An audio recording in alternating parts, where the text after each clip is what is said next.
বুদ্ধিমান মানুষ এই 5টি কথা কাউকেই বলেন না। 1. কারো সমালোচনা করে না। 2. কখনো তর্ক করে না। 3. মিথ্যা বলে না। 4. কথা দিলে রাখার চেষ্টা করে। 5. বিপদে ধৈর্য ধরে। যেদিন প্রেমিকার চোখে মায়ের মতো শাসন দেখবে আর প্রেমিকের চোখে বাবার মতো শাসন দেখবে, সেদিন তুমি বুঝে যাবে সঠিক মানুষ তুমি বেছে নিয়েছ। রাগের সময় আপন মানুষও পরের মতো ব্যবহার করে, তাই বলে তাকে পর করে দূরে যাবেন না, কারণ কিছু মানুষ রাগলে তার মাথা ঠিক থাকে না।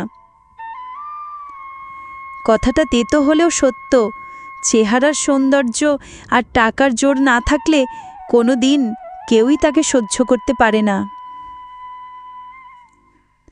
টাকা খুব ছোট্ট একটা শব্দ, অথচ এই ছোট্ট শব্দটার প্রভাব এতটাই বেশি যে এর অভাব হলে দেখা যায় হাহাকার, আর বেশি হলে বেড়ে যায় অহংকার।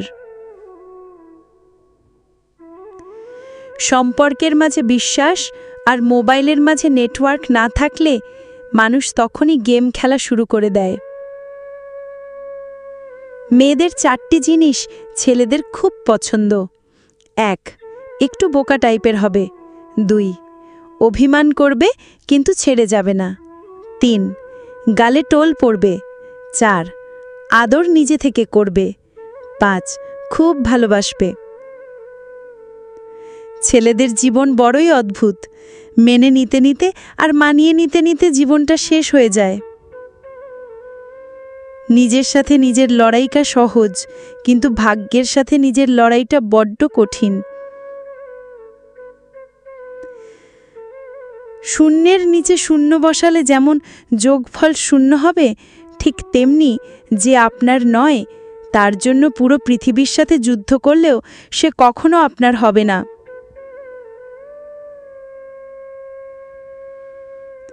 কখনো রূপ বা সৌন্দর্য নিয়ে অহংকার করো না।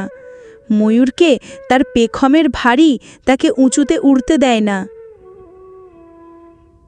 অত্যাচারী ব্যক্তি চিরকাল বেঁচে থাকে না, কিন্তু তার ওপর মানুষের অভিশাপ চিরকাল বিদ্যমান থাকে।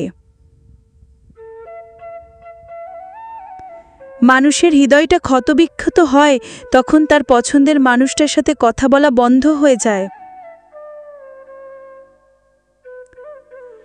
ট্রেনে এক বাচ্চাকে বই পড়তে দেখে পাশে থাকা ব্যক্তি তার মাকে জিজ্ঞেস করল, স্মার্টফোনের যুগে আপনি আপনার বাচ্চাকে বই পড়তে উৎসাহিত করলেন কিভাবে? বাচ্চাটির মা উত্তর দিলেন, শিশুরা আমাদের কথা শোনে না, তারা আমাদের অনুকরণ করে। খোলা থাকবে মদের দোকান, বন্ধ থাকবে শিক্ষা। পড়লে তুমি প্রশ্ন করবে, না পড়লে করবে ভিক্ষা।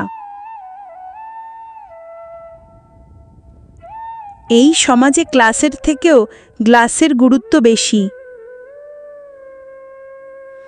কিছু মানুষ আপনাকে ঠিক ততটুকুই ভালোবাসবে যতটুকু আপনাকে সে ব্যবহার করতে পারবে।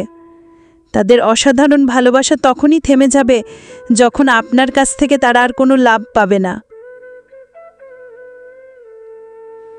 যদি কখনো মনে অহংকার আসা শুরু করে, তাহলে একবার কবর থেকে ঘুরে আসুন। ওখানে আপনার চেয়েও জ্ঞানী, সুন্দর ও ধনী মানুষজন মাটির নিচে মিশে আছে। সুখী মানুষ কখনো দুঃখী মানুষের লেখা গল্প বুঝে উঠতে পারে না।